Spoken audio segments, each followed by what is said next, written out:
Look, let's talk about Just One Dime. Are you going to join Seth and I at the 2020 conference? The answer is yes, you are, because you're going to get so much incredible information, and I'm coming packed with data you want to hear and see. Guys, I am so excited to be here today because we are right here at Kevin O'Leary, Mr. Wonderful, Shark Tank Legends condo in Miami Beach, and thank you so much for being here today. Thank you. Wonderful to be here. It is an honor. Yeah, thanks. This guy, with $10,000 investment from your mother, built a business in your basement and sold it for $3.7 billion in 1999. 4.2 billion including debt, but who's counting? So 4.2 billion in Yeah. 1999. And a lot of people, when they look at that, they go, well, you know, if someone walked up to me today, Kevin, and said, Seth, what are you doing? Like, oh, I'm starting a new business. Well, how are you funding it? Well, I got $10,000 from my parents. There's a stigma that comes with that. How did you blew that out of the water? Yeah, I don't have a problem with that outcome because my mother got equity in that business and it was probably the best investment anybody could make with $10,000. You didn't know the outcome years later, but it was a remarkable journey.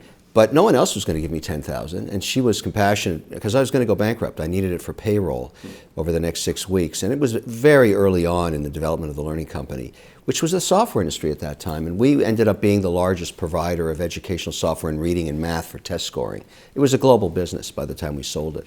But to me, I was so passionate about it. I really enjoyed what I was doing.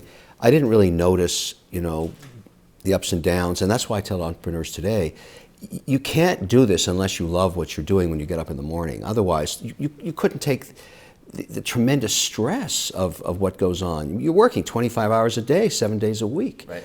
And that's the journey of entrepreneurship. But is it worth it? Sure. At some point, you can sit around a condo in Miami and play music. That's what happens. It's the whole idea of freedom was why you do it, not about money. But there's something about what she did that I think a lot of people miss. Obviously, your mother believed in you. And again, I'm not saying that's what you needed to make it happen, but that says something about her love and belief in you. And that says something about how she must have raised you, which probably helped give you the strength and belief that you could do anything if you put your heart into it. Well, she was a real matriarch because my original father, my biological father, died when he was 37. So she really basically raised the family. So she's a very powerful influence in my life, but also a very sharp businesswoman. She taught me a lot about investing. Right from the early days when she was working for her father in a clothing factory, she'd save 20% of her salary and invest it. And when she kept a secret account from both of her husbands because she got remarried. And when she died, I remember I got a phone call from I'm the older brother, and the estate attorney called me and said, "You've got to come down here. Your mother has died a really wealthy woman." I said, "What? My mother's middle class." And he said, No. You got to come down here and see this. What she'd done is she'd invested in large dividend-paying stocks and bonds of telco companies for 50 years. Wow. And I called my brother up and said, "Shane, you're not going to believe this." And I always wondered, where did my mother have the money to put me through college, to help me buy a home and lend me money and all this stuff? Well, she was a really shrewd investor, and she would save. And the other lesson I learned from her is, after she passed away, all the women in the family fought over her clothing. She had original Chanel jackets from the 60s, incredible clothing. She would save and buy really good stuff and would never buy any crap. And her thinking was, really well-made clothing lasts a long time. Right. And I've learned that the same way. I don't have a lot of junk in my closet. It's really good stuff. Not too much of it, just enough for me to live with. I took on a lot of her ideas in terms of how I invest in it. And that's a powerful woman in your life, and that's what she was. That's interesting because that kind of thinking is how an entrepreneur can be successful when they think long term. Yeah. They're thinking, I'll give you an example. So in the year of 2019, we did several million with Just One Dime. We lost $100,000. And I'm not afraid to say that. We lost because we invested in staff. You have to go through that. You have to understand we invested in staff. We invested in a studio. We got offices. Like, we decided we're no longer going to run this out of coffee shops. Yeah. Back in the coffee shop days, it was way more profitable. But because we decided, why are you laughing? Because I've been through that myself. Understand. Bringing in overhead is always a challenge, but you need infrastructure to grow a business. And it's at what point do you take that investment? I think great entrepreneurs understand that you're going to make mistakes. There's no question about that. and you have to build that into your karma of how you grow your business. I've always said I'd rather invest in an entrepreneur that's failed 2 or 3 times first, that's felt the sting of failure, because it's so motivating that you want to be successful. You know? And then you know what kind of person it is. If they're the kind of person that falls down 7 times Yeah. and they get up 7 times, what kind of person is that? And I like teams. I like people that are working with others and have figured out how the interaction goes between them. I've got over 50 investments now, 50 private companies as a result of, 11 years of Shark Tank. And we've had phenomenal successes and catastrophic failures. And every day there's a euphoric phone call about some outcome that's, we just got into Walmart, we have a $12 million order, and someone else is going bankrupt. I mean, that is the volatility of entrepreneurship that you have to be able to understand. Yeah. And particularly now that I'm an investor versus an operator, I mean, that's the great thing about Shark Tank. Every one of those sharks was once an operator. So they understand what it's like to go through the rigors of running a business and profit and loss. It's a venture capital company on steroids, because most VC companies have a bunch of MBA nerds that have never run a business. Right. And they sit there doing analysis of balance and they have this perfect business plan and everything looks great. I've never seen sales forecasts that don't look terrific. It's sort of, but those guys have never run a business. And so when I look at Shark Tank and all the different expertise of those sharks, even if we don't get along, we respect each other because we all made our own money. Speaking of that, who's your favorite shark? Oh, there's no question. I've been asked that so many times. There's only one. It's Mr. Wonderful. Outside of Mr. Wonderful. No, that's it. I mean, I like working with him. He's the only guy that I think does. I kind of expected that answer, but I had to ask. That's true. I mean, there's only one Mr. Wonderful. So I got a question. So let's say someone walks into Shark Tank and they have the most perfect presentation. Like, it is amazing. It has all you sharks laughing, and you're just like, man, this is amazing. And then you ask the classic question, what are your sales? Right. And why is it so hard for that person to swallow what's going to come next? Let me preface it with something that I think you might understand. I've been doing this for so long. I've seen thousands of pitches, thousands of pitches.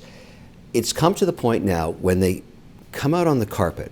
The way this works, people don't understand. At the beginning of Shark Tank, they have a series of cameras to get the shot of the entrepreneur standing there with maybe a team member or whatever, and their product behind them. So a Steadicam camera comes out and goes around them, which is just to get that one shot, which takes about 90 seconds. So they're not talking. The stage director's saying, don't say anything. We don't say anything to them. Right. So they're just looking at us. And I know where that's used, because later when they're about to show you on the TV show, you're seeing their face like, when were they standing there just staring? Exactly. That has to be when. Okay. In that period, I can say this with certainty, I know right then their aura, I can sense it, winner, loser, and I'm 100% right every time. It's just, before they say a word, I can just look at them, stare them in the eyes, and if they can't handle it, I know right away. Because they haven't been through enough. You have to go through shit in order to be able to. And so, then they start their pitch, and in the end,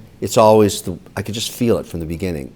And so, there's some amazing moments in Shark Tank for that question, for example. All the excitement about the product, and here's what it does, and they're telling you that they want $200,000 for a 10% equity position, a $2 million valuation, and then I say, what do you got in sales? Right. Nothing. But I have a $2 million valuation. But which then it's time to rip them to pieces, and peel the onion and do all the rest of that stuff. But there's nothing worse than misvaluing your idea, because once you set the parameters in the tank, the sharks can't do anything with it. You've made that decision, and you ask for $200,000 or $300,000 or $400,000. We have to give you that. Yeah. And if you're not even worth $400,000, there's no deal to be done.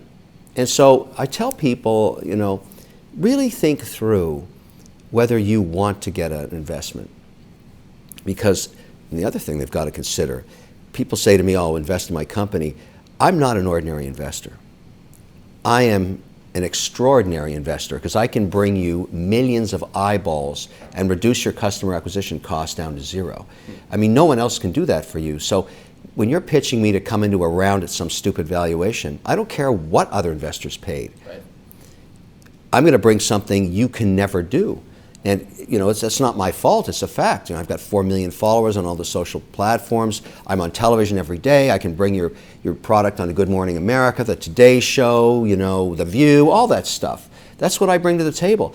And you're going to have to pay for it. Speaking of investing, Yeah. ETF versus mutual. It seems that you've moved more towards ETF versus mutual. Why? It's a great question you're asking there. What I've learned over, and you only get this from the experience of investing over many decades. I used to be a stock picker guy, and I would get emotionally involved in the stock and say I have to own this, I have to own that, and it would go down and I'd buy more of it, whatever. Indexing is where you set discipline and rules, because there's a new class of ETF called an actively managed ETF, which is what I do. And so I say, okay, let's just say I want to invest in the S&P. I only want the companies in the S&P that have strong balance sheets, generating free cash flow, have high return on assets, which is a test that's old school that I like, and have 20% less volatility than the overall market. Those are rules. Right. I can apply those rules to the entire index, and it distills out of the 500, 132 stocks. I don't care which ones. That's what my OUSA ETF is, and that's what I own. I'm probably the largest owner of OUSA, and I go to bed every night saying I don't care which stocks make the cut or don't. I know they're the best in the S&P. The same with OUSM, which goes to the Russell 2000 for only the profitable companies. The Russell 2000 has virtually no return on assets, and yet OUSM is close to 9.2%. So I've mined out the really good ones that are growing from small to mid cap, right, and that have dividends. So I don't know. I like indexing for the fact that it forces diversification, it's tax efficient, it's low cost, it's transparent, and it does the work for you. You don't have to sit around picking stocks. I don't pick stocks. Yeah. That's how I invest now. I have an interesting question. Let's say all of your money was taken from you. Yeah. Your wine, the clothing from your back, you were on the street naked. What would you do in order to get it all back? What would you do? What was the first thing that you would move towards to say, okay, I'm starting from ground zero. Yeah. How am I going to make this work? I would go find a business that needs a good salesman, because that's what I am. I'm a salesman. I always have been. I'm a marketing sales guy. Salesmen have the hardest jobs in the world because they always start at zero at the beginning of each month, and they have a target for the month and the quarter and the year. I've been living that way my whole life. I would go back to start selling. And as soon as I amassed enough money, I would start a new business again, which I've done countless times. And so, I've had many great outcomes and lots of bad outcomes. I've lost money, I've made money. The thing is, you only need one big one, yeah, and that sets you up. I said to people, they're always asking me, well, how much is enough? And I say, in entrepreneurship, the first $5 million is next to impossible to make. It really is hard, because it means you've made like 7.5 pre-tax. You found a successful business. You somehow got liquid on it. These are impossible things to do. But what I found was getting to that first goal, which I really wanted to have. I wanted to have $5 million in the bank. Way back, it was hell to get there. After that, it got a lot easier. Because you had money to use and the knowledge too, right? Yeah, and I knew what I had done wrong, and I started to redeploy it, and I started to leverage it with other investments. I make a lot of bets. I have a new company, one of my companies going public on Wednesday, called MindMed. It's in psychedelics. It's using microdosing as medicine. I'm very excited about that because there's been no advances in medicinal drugs for depression in 40 years, and we think maybe microdosing psilocybin or LSD might work, and I mean microdosing. Yeah. And so we're doing FDA studies, and this is one of the companies I'm excited about. There's so much institutional interest that we're taking it public in the middle of the trials. So I think that's the kind of thing I like to get behind, and that kind of a company is a binary investment. Either it's going to go to zero, right, or it's going to be phenomenally successful. But you can afford to lose it or gain. And I'm not just saying financially, but in starting off, people, they're so afraid of losing. They're so afraid of losing. And they should be, because you have to provide for yourself. But they have to lose to win. You're right, but that's why I say to people, start young. If you want to be an entrepreneur, start in high school. You don't have a wife, you don't have kids, you don't have a mortgage, you're living at home. Get going and take those chances and learn the strings of what it's like to run a business. I don't know why people wait. I mean, the biggest mistake in my life is I wish I'd started earlier. Yeah. I mean, because it got much more complicated when the company got big and we had tens of thousands of employees all over the world, and we're dealing with the public markets and raising debt. That was complicated shit. I mean, it was really, I was running around buying companies and being maybe the chief sales guy, and certainly the marketing guy, and all the other stuff. I remember one day I was on a flight back from Zurich, and I said, wow, this is a big business. Like, it just hit me, look how big this is. And then, we started getting calls from toy companies saying, you're really encroaching on our playtime with our kids. We want to buy you, and that was the beginning of a whole new journey. A third of every graduating college or high school, a third are going to be entrepreneurs. You just don't know which ones. What do you think about the fact that it's become trendy now to be an entrepreneur? Trendy to a point, there's a lot of people joining. Here's an interesting statistic. Of all the people who jump onto Amazon to become sellers for Amazon FBA, 90% of them have inactive accounts within a year. In other words, 90% of them are doing nothing. Then of the remaining 10%, it's just a percentage of those who are actually really growing something significant. By significant, I mean over $100,000 a year of profit. So what of profit? Okay, yes, so that's profit. $1 million in sales minimum. Yeah. So what would your advice be to people who are saying, I want to jump into this new opportunity, Amazon FBA? There's people signing up every day, but the chance of failing is great, and there's different places where that failure can come from. What would you say to someone in that situation? Because a lot of people are like, well, if that's a success rate, why would I join? And my thoughts are, that's all the more reason to join, because if you go with the masses, how are you going to differentiate who you are? So you brought up a fantastic point here about Amazon, but I like to step back and say, well, let me give you some stats you'll find interesting. Yeah. We do hundreds of millions in sales across my portfolio, 50 plus companies. 40 to 45% of each one of those companies' sales comes from Amazon. So they have figured out how to work successfully on that platform. But the rest is direct sales to customers. And the reason you need to have a relationship direct to your customers, you don't know how the market's changing unless they tell you. So I'll give you an example. Let's take real life examples. Blue Land's a new deal I just did on Shark Tank last season, or last year. Blue Land is a disruptive company. It's basically crystallized detergent and cleaning fluids so that people don't have to buy it in one single-use plastic. Okay. So you get a glass bottle, you drop the tablet in, and it's growing like a weed. But when I did the deal with Sarah, who is an entrepreneur, it's amazing, 95% of my returns have come from companies run by women. Like, think about that. That's interesting. It is interesting. They're really good at mitigating risk. But that set aside, so this one's another woman CEO. I said, Sarah, let's go on QVC next weekend. I'll go with you. We got 6.2 million women watching us live. You're telling me about all the attributes of your product. You haven't sold much yet. Why don't we sell a whole bunch on QVC in 20 minutes and listen to what the customers are saying? And we did that. I've got a great relationship with QVC. I sell wine on there. I sell all kinds of different products, and I'm my own guest host. So I brought her on with me, and she learned so much from that experience. We learned that most consumers didn't want 3 different surface cleaners. They didn't need bathroom, kitchen, and random surface, table, whatever. They just wanted one. So we started to modify our thinking based on the feedback of hundreds of thousands of people who saw the product in that moment. And the reason I bring that up is that data is what Amazon is so good at helping you with. Yeah.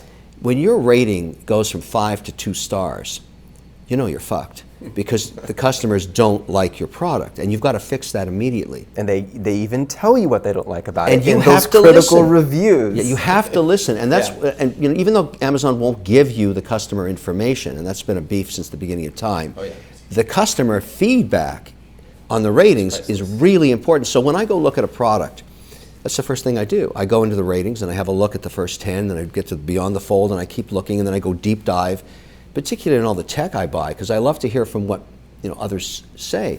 But that's a new world, because entrepreneurs have to understand that feedback is critical, and if you're not willing to take it, modify your strategy with it, you'll fail. Yeah. Well, you know that. If you get people doing $1 million in sales on Amazon, they have pivoted multiple times. And that's what I tell everybody. If you're going to get into that game, get ready to pivot, get ready to rethink, because whatever your assumptions were, they're going to be wrong, and you've got to be very flexible. You've got to be a Gumby. You've got to really be able to move around quickly, and if you can't do that, you're going to zero. I want to go back to something you said earlier. You mentioned, Kevin, sales. Yeah. The first thing you said is, if I lost everything and I started over, I would go into sales. Right. You're one of the most famous questions, apart from what are you going to do on Shark Tank, is what are your sales? Could you just elaborate on that for a minute? Because what I find is a lot of entrepreneurs, when they start, they have this great business plan. They have this great product idea. They have all this, it looks amazing, but they don't know how to sell. They don't know how to persuade people.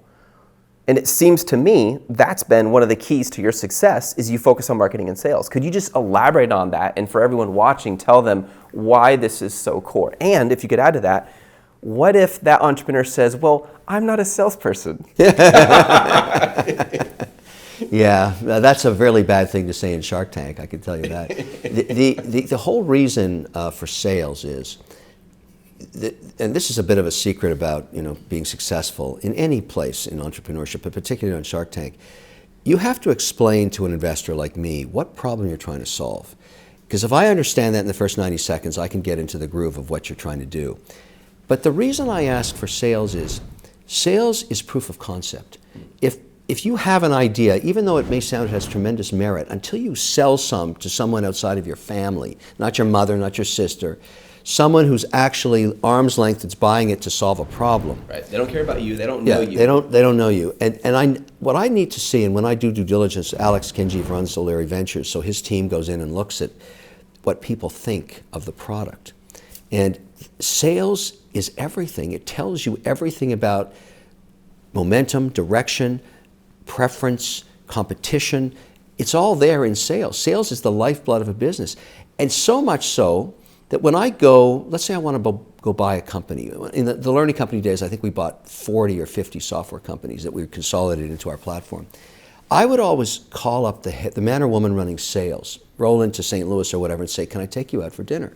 I want to learn a little bit about your business. Not the CEO, the head of sales. And I'd ply them with some of my wine. We drink a couple of bottles. Salespeople know where all the skeletons are in a business, no matter how big it is, big or small. They know the challenges, they know the markets, they understand what the competition is doing. And after spending an evening, or maybe even a couple of meetings with the head of sales, I would then meet the CEO with one thing in mind. I'd say to the CEO, I had dinner with the head of your sales, in fact I had lunch or whatever, and I have a bunch of questions for you. And he knows I'm there to buy his company, so this could be a good outcome for him or her. If they don't know the answers to the questions I'm asking, because I now know the answers because I spent time with sales, they're the first person I fire when I get control of that company. If you're the CEO and you don't have your hands dirty into sales and revenue, you're a bad CEO. You're a really bad strategist because you don't have any information. The market's giving you free information from sales data. So that's how I feel about it. And it's sort of everything. Because once you have revenue, you can do what you want to do. You can do what you want to do. You can differentiate. You can change your product. You can come out with new additions. It's 90%, and it will be for the rest of your life as an entrepreneur. Sales are everything. And everything else is secondary and bullshit. Yeah. I hope you guys hear this from the bottom of your heart. I know it's super trendy. It sounds cool to be an entrepreneur. You're like, man, I want to get a condo. I want to live by the beach. But at the end of the day, if you don't have sales, you have nothing. That's why I started with a single dime. I went up with a single dime and I doubled it 20 times to over $100,000 just to prove to myself I have to be able to make money in order to be able to get anywhere. That is what Kevin did from a basement, in a basement, you guys, from a $10,000 investment from his mother. Like I still, and I know I keep going back to that, but the reason I love it is because you didn't care what the culture says in that moment. You didn't care what people think. What you cared about was, I'm going to do something different. I'm going to make something happen, and I'm going to get there, and you're willing to suffer to get there. Yeah, you brought up a good point I think we should focus on for a second. It matters to all entrepreneurs. If you listen to your critics, you will fail. You can't let that noise get in the way. I'm not saying don't listen to your customers. I'm saying don't listen to your critics. You know, you're going to run into people that do not want you to succeed, that are competing. And the more you succeed, the more enemies you have. Yeah, you're going to make lots and lots and lots of enemies. But as far as I'm concerned, that's all noise. It just doesn't matter. You can't let that get in your way. So I shut it out. I don't care. I have lots of critics. You know, I have an award there, the most villainous guy in the world on television. Hey, that's hard to win that award. I got 4 Emmys. I got 4 Emmys, but that thing I'm proud of. And that's a global award. You know, I was on a train recently going between Geneva and Zurich, and a couple that just got married from Austria came up and said, "Can we get a picture with you? We just got married." And I said, Why? How do you know me? He said, oh, you're the most hated man in Austria. I said, that's fantastic. I guess you guys have Shark Tank. Oh yeah, we hate you, but they still want to get a picture with you. Exactly. That's interesting. So I mean, I think telling the truth gets you in trouble, and you get a lot of critics. So what? Right. It doesn't matter. And if you can be callous and about that and focus on your goals, don't let that get you down. And I understand it's a roller coaster and all that stuff, but you gotta focus on revenue. Yeah.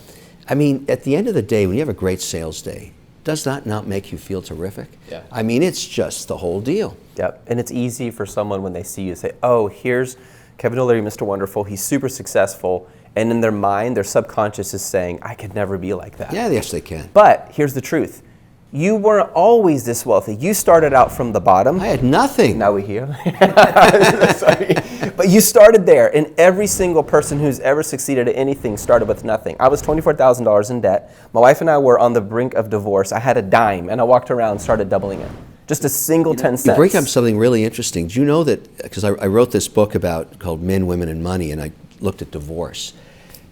Over 50% of divorces that occur after year 5 in a marriage have nothing to do with infidelity. They have to do with financial pressure.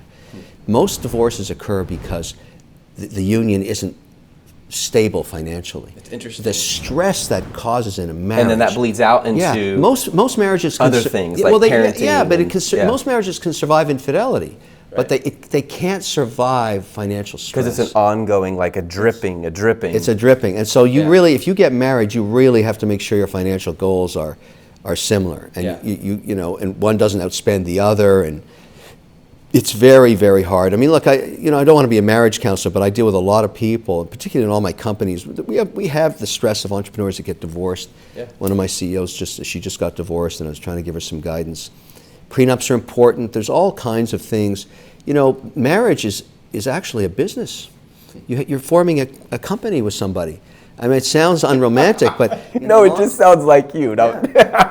You know, it's great to be euphorically in love for the first 36 months, and then reality strikes, and you want to build. Right. Then the honeymoon's over. Yeah, the honeymoon's over, and you got to build a financial stably. I mean, but you know, entrepreneurship and relationships are you're so totally complicated right, because you have to work together. You have different needs, different personalities, different expectations. Yeah. There have to be compromise, healthy compromise, to love each other. And you have to work at it, and you have to fight, and you have to fight well, and the time, and learn how you respond. Think of how little time you have as an entrepreneur to spend with your insane. family. Not everybody can deal with that. They say, "Oh, you give me no time. I'm busy working." I left my 9 to 5 so I could work 24 hours 7.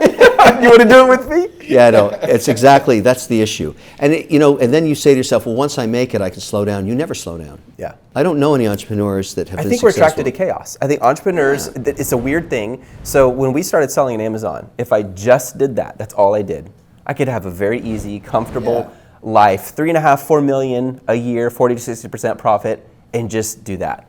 And then all of a sudden, like, wait, why don't we start coaching people? Wait, what about real estate? And I can't help it. And I think that's part of being an entrepreneur is we're attracted to a certain amount of chaos and adventure and risk that it creates this adrenaline, and it just becomes who you are.